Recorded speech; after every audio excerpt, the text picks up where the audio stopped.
अस्सलामुअलैकुम। उम्मीद है आप सब खैरियत से होंगे। क्लास 9 जनरल साइंस चैप्टर है डिजीज़ कॉजेज़ एंड प्रिवेंशन। आज जो हमें इसमें टॉपिक पढ़ने हैं वो आपको आपकी स्क्रीन पर नज़र आ रहे होंगे। जिसमें पहला टॉपिक है इम्यूनिटी। इसकी डिटेल कुछ इस तरह से है। Immune means resistance to germs, but this does not mean that you are also immune to another diseases.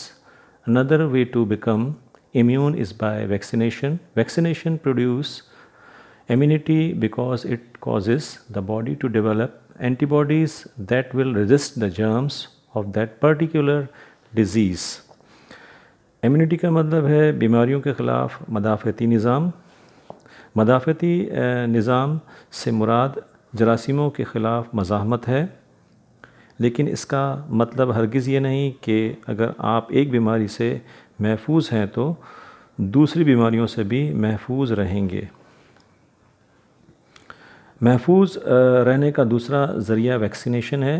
Vaccine बीमारी से महफूज बना देती है।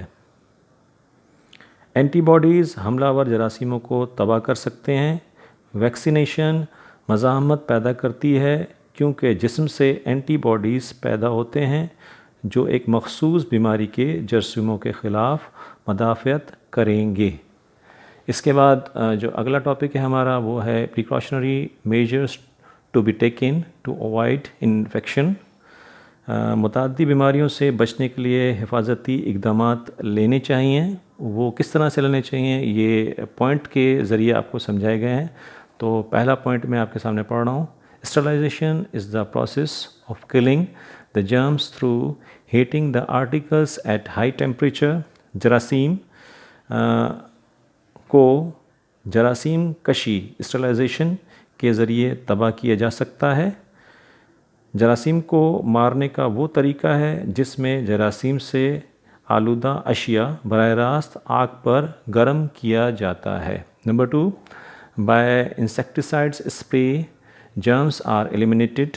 दूसरे तरीके में बीमारी फैलाने वाले जानदार जिसे वेक्टर्स कहा जाता है जरासीम लेकर जाते हैं। अगर इन्हें ख़त्म कर दिया जाए तो वो बीमारी पर काबू पाया जा सकता है। और इसमें बेहतरीन तरीका ये है कि अगर हम इस पर स्प्रे कर दें तो इस किस्म के जरासीम को मारने में या फैलने से रोकने में मददगार साबित होता है। इसके बाद तीसरा तरीका बता रहा है pet animals another cause of some disease should be vaccinated and treated. पालतू जानवर भी इन बीमारियों की एक वजह हैं जिनको वैक्सीन के टीके लगाने चाहिए और इनका इलाज भी होना चाहिए। Number 4, personal hygiene should be maintained. ज़ाती सफाई का ख्याल रखना चाहिए और जिस्म को पाक साफ़ रखना चाहिए।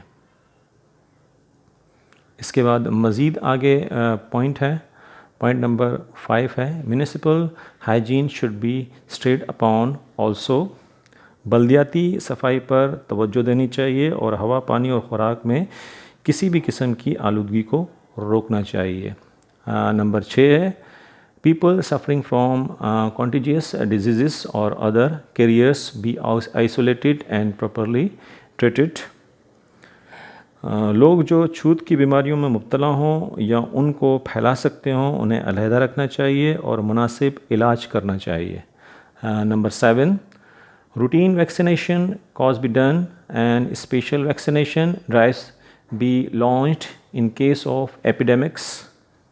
बाकायदा वैक्सीन के टीके लगाने चाहिए और वबा की सूरत में वैक्सीन के टीकों की मुहिम चलानी चाहिए।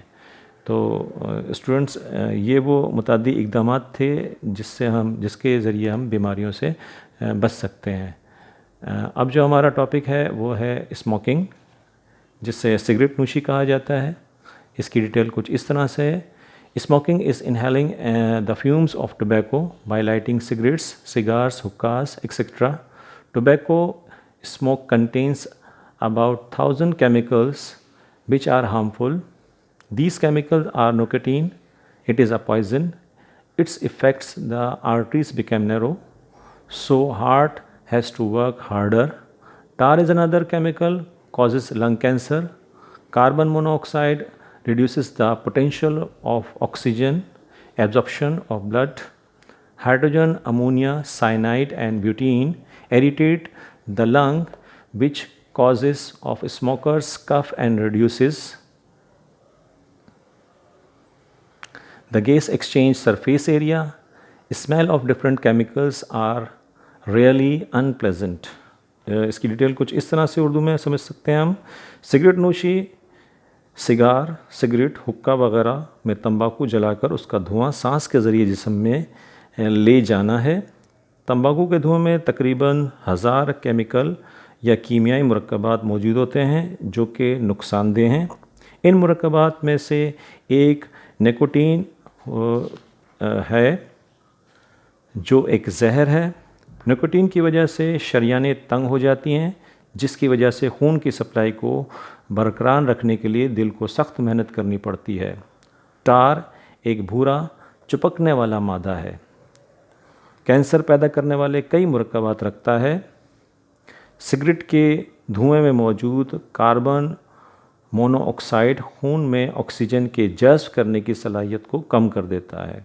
सिगरेट के धुएं में मौजूद बहुत सी दूसरी गैसें जैसे कि हाइड्रोजन, अमोनिया साइनाइड और ब्यूटीन फेफड़ों और हवा के रास्ते में सोजिश पैदा करके इनमें रतूबत पैदा करती है। ये रतूबत सिगरेट नोशों में सांस की या खांसी की वजह बनती है।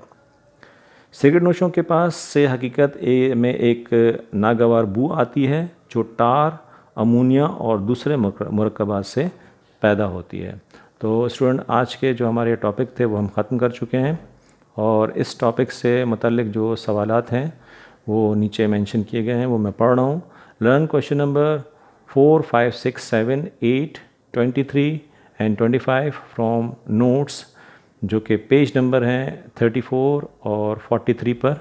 ये सवालात आपको याद करने हैं।